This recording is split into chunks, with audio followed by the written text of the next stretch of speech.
बिस्मिल्लाहिर्रहमानिर्रहीम। अस्सलामुअलैकुम। मैं हूं रज़ा मेकन, आप देख रहे हैं IR के न्यूज़। आइए जानते हैं कुछ अहम अपडेट सदीक जान साहब से। बिस्मिल्लाहिर्रहमानिर्रहीम। अस्सलाम वालेकुम। आज 13 अक्टूबर है और दिन है एतवार का। बात करेंगे 15 अक्टूबर के तहरीक इंसाफ के एहतजाज के हवाले से और इस वक्त जो ओवरऑल सूरत हाल है उसमें चीज़ें किस तरफ जाती हुई नज़र आ रही हैं। देखें, तहरीक इंसाफ की कल रात कोर कमेटी का इजलास था। रात गए वो इजलास जारी रहा और उस इजलास में प्रिंसिपली तो ये डिसाइड हुआ है कि 15 को एहतजाज किया जाए, लेकिन जो वहाँ पे डिस्कशन हुई उसमें उसका लुबे लुबाब में बता देता हूँ, क्योंकि इमरान रियाज खान साहब इस पर काफ़ी बात कर चुके हैं। मैं उनका व्लॉग देख रहा था तो मैं इसलिए ज़्यादा तफसील में नहीं जाऊँगा, आप लोग सुन चुके होंगे। लेकिन तहरीक इंसाफ के अंदर इस वक्त दो आरा हैं। एक राय ये है कि हमें, जो कि बहुत कम लोगों की है, गिने चुने लोगों की है, और मैं लोगों के नाम इसलिए नहीं ले रहा क्योंकि असल में तहरीक इंसाफ के अंदर इस वक्त इतनी इंटरनली लड़ाई है कि कई बार जब हम वो नाम बताते हैं तो किसी एक ग्रुप को लगता है कि हम किसी दूसरे ग्रुप के कहने पे उनके नाम ले रहे हैं। ऐसा नहीं होता। हम तो ज़ाहिर है जो इंटरनल चीज़ें पता चलती हैं कि डिस्कशन क्या हुई है तो उसके मुताबिक बता रहे होते हैं, लिहाजा मैं नाम नहीं ले रहा। लेकिन 4-5 लोगों की राय ये थी कि हमें 15 अक्टूबर को एहतजाज नहीं करना चाहिए, और उनका कहना ये था कि इसलिए नहीं करना चाहिए क्योंकि SCO हो रही है और पहले भी 2014 से हमारे ऊपर एक दाग है कि हमारी वजह से जो चाइनीज़ प्रेसिडेंट है वो नहीं आ सके, तो हमें एक बार फिर ये दाग अपने ऊपर नहीं लगवाना चाहिए। ये 4 से 5 लोगों की राय थी और जो अक्सरियत थे 90%। लेकिन ये भी आपको बता दूं कि 50% जो तहरीक इंसाफ के 50% से ज़्यादा जो कोर कमेटी के मेंबर्स हैं उन्होंने तो कोर कमेटी का इजलास अटेंड ही नहीं किया। और ये कोर कमेटी का जो इजलास है ये जो 4 अक्टूबर वाले प्रोटेस्ट और 5 अक्टूबर की जो सूरत हाल बनी उसके बाद पहली मरतबा कोर कमेटी का इजलास हुआ, और उसमें काफ़ी चीज़ें जो हैं उस एहतजाज के हवाले से भी हुई कि किस तरह से वो ख़त्म हुआ, क्या हुआ, कैसे हुआ, किसने क्या किया। और फिर उसके बाद जो 90% वहाँ पे जो लोग शरीक थे उनमें से 90% ने ये कहा कि 15 अक्टूबर को एहतजाज होना चाहिए।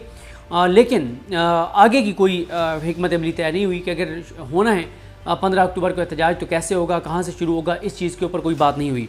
लेकिन कोर कमेटी को एक बात से इन्फॉर्म किया गया कि सियासी कमेटी के इजलास में ये बता दिया गया है कि अली मीन गंडापुर साहब जो हैं वो बतौर चीफ मिनिस्टर KP के अब एहतजाज को ना तो वो लीड करेंगे, ना ही वो एहतजाज में बतौर CM KP के शरीक होंगे, बल्कि वो बतौर तहरीक इंसाफ के सदर KP के वो शरीक होंगे। और बड़ा वाज़ेह पार्टी को ये बता दिया गया है कि अली मीन गंडापुर साहब अगर अब वो एहतजाज में आएंगे तो उनके पास वो जो एक पूरी सरकारी मशीनरी जो उन्होंने ये कहकर अपने साथ रखी थी कि क्योंकि मैं चीफ मिनिस्टर हूँ और मेरे रास्ते में अगर रुकावटें होंगी तो वो हटाई जाएंगी, तो लिहाजा जो अब वो नहीं होंगी, वो बग़ैर किसी इस तरह की मशीनरी के वो इनफरादी तौर पे जो है वो शरीक होंगे। ये बात पार्टी को बता दी गई है। तो इसलिए कोर कमेटी में डिस्कस हुआ कि अगर अली मीन गंडापुर साहब जो हैं वो इस तरह से नहीं आएंगे बतौर CM, तो फिर कैसे हम आगे बढ़ेंगे और किस तरह से ये प्रोटेस्ट होगा। तो ये सारी डिस्कशन है। अब आज देखते हैं बहरहाल कि चीज़ें कैसे आगे बढ़ती हैं, लेकिन प्रिंसिपली ये डिसाइड हुआ, अक्सरियत की ये राय थी कि हमें प्रोटेस्ट करना चाहिए, लेकिन उसकी आगे कोई चीज़ें तय नहीं हुई कि अगर प्रोटेस्ट करना है तो किस तरह से करना है, क्या करना है, ऐसी कोई चीज़ नहीं हुई। और इमरान रियाज खान साहब ये बात बता चुके हैं कि अली मीन गंडापुर साहब जो हैं वो इस हक़ में नहीं थे इस 15 वाले एहतजाज में, और भी उन्होंने कुछ नाम बताए हैं जो इस एहतजाज के हक़ में नहीं है, लेकिन 90% ने कहा कि हमें एहतजाज करना चाहिए। अच्छा, एक राय ये भी थी जिसमें कहा गया कि अगर हम अभी इजलास में ही इतना एक शो करा रहे हैं कि हमें नहीं करना चाहिए, तो इससे तो हुकूमत को हम ये मैसेज दे रहे हैं, तकवीत दे रहे हैं कि हुकूमत इमरान खान से बिल्कुल ना मिलने दे। तो हमें डिटरमिन रहना चाहिए, हमें एग्रेसिव हिकमत अमली अपनानी चाहिए, हमें अटैकिंग पोजीशन में जाना चाहिए। और अगर हम हाइप क्रिएट कर देते हैं, सख्ती बढ़ा देते हैं, तो शायद हमें 15 को एहतजाज की ज़रूरत ही ना पड़े और इमरान खान साहब से पहले मुलाकात करवा दी जाए। कुछ वहाँ पर मेम्बरान का ये ख्याल था कि देखें, 2 चीज़ें हैं, या तो एहतजाज करें या बिल्कुल ना करें। करना है तो फिर उस शिद्दत से करें कि हुकूमत मजबूर हो जाए इमरान खान से मुलाकात कराने पर। वरना उन्होंने कहा कि अगर आपने जो है वो आधा तीतर आधा बटेर, और आप जिस तरह से यहाँ पर उन्होंने कहा कि सूरत हाल है कि जिन लोगों को एहतजाज की बात करनी चाहिए, जिनके पास इख्तियार है कि वो बहुत कुछ कर सकते हैं, तो वो एहतजाज की मुखालफत कर रहे हैं। और बहुत से लोग जो इस वक्त एग्रेसिवली कह रहे हैं कि एहतजाज होना चाहिए, लेकिन उनके पास वो ना तो वो वसाइल है ना वो पावर है कि वो इतना टफ़ टाइम दे सकें।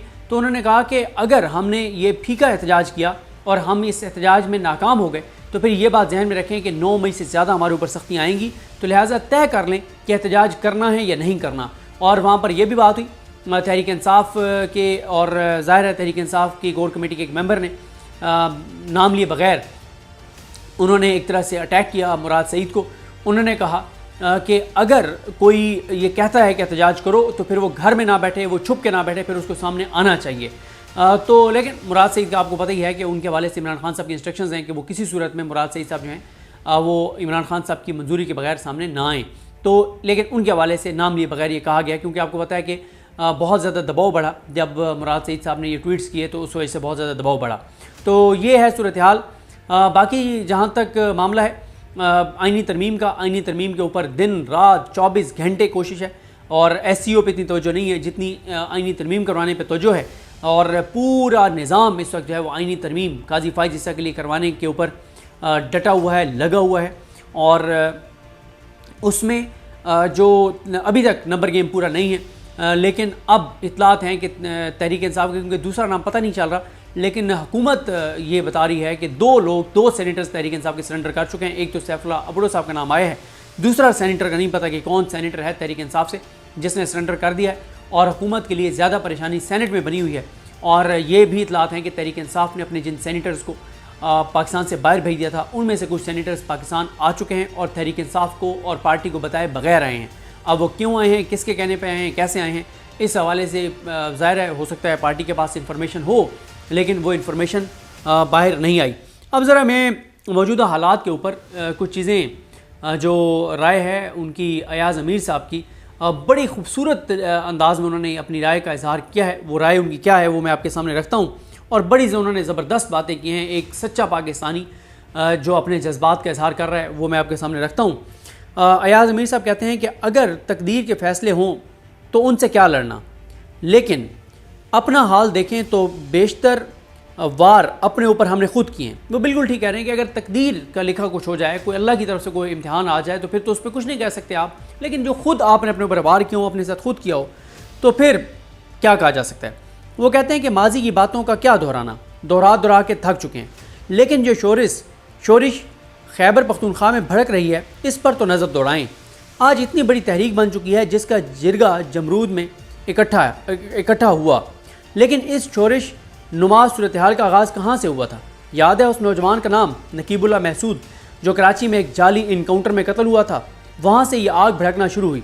लेकिन हस्बे रवायत जिनको इस वाक़े का नोटिस लेना चाहिए था, उन्होंने आंखें बंद किए रखीं। उस कत्ल की पादाश में महसूद तहफ़्फ़ुज़ मूवमेंट की पैदाइश हुई, जिसका बाद में नाम तब्दील करवा दिया गया या कर दिया गया। उन्होंने कहा कर दिया गया। बदनाम ज़माना पुलिस अफसर था जिस पर कत्ल का इल्ज़ाम लगा, लेकिन क्या कोई एक्शन उसके खिलाफ हुआ। वो जो कईयों का चहेता था, उस पर कौन हाथ उठाता। खुश व खुरम वो कहते हैं कि वो खुश व खुरम ज़िंदगी बसर कर रहा है, लेकिन उसकी लगाई हुई चिंगारी एक भड़कती आग में तब्दील हो चुकी है। फिर अयाज़ अमीर साहब कहते हैं कि और हस्बे रवायत कोई पूछने वाला नहीं। अजीब मामलात हैं। हमारे अक्ल सलीम पुकार कर कह रही होती है कि फ़लाँ चीज़ मत करो, फ़लाँ कदम मत उठाओ, इसमें नुकसान है। लेकिन हमने हर बार खिलाफ अक्ल कदम उठाना है और फिर वक्त गुजरने के बाद जब पानी सर से गुजर जाए तो मातम करने बैठ जाना है। और मैं आपको बताऊं, ये जो अयाज़ अमीर साहब लिख रहे हैं, ये मातम होगा एक बार फिर कि 2022 में इमरान खान की हुकूमत गिराना गलत था, चोरों डाकू लुटेरों को मुसल्लत करना गलत था, काजी की एक्सटेंशन के लिए जो कुछ किया गया वो गलत था, शरीफ ख़ानदान को दोबारा मुसल्लत करना गलत था। इन गलतियों का एतराफ़ किया जाएगा, लेकिन अफसोस सद अफसोस उस वक्त बहुत देर हो चुकी होगी। तो नाज़रीन, ये थी आज की अहम अपडेट्स जो आपने जानी सदीक जान की ज़बानी। इसी के साथ अपने मेज़बान रज़ा मेकन को इजाज़त दीजिए। अल्लाह हाफ़िज़। पाकिस्तान जिंदाबाद।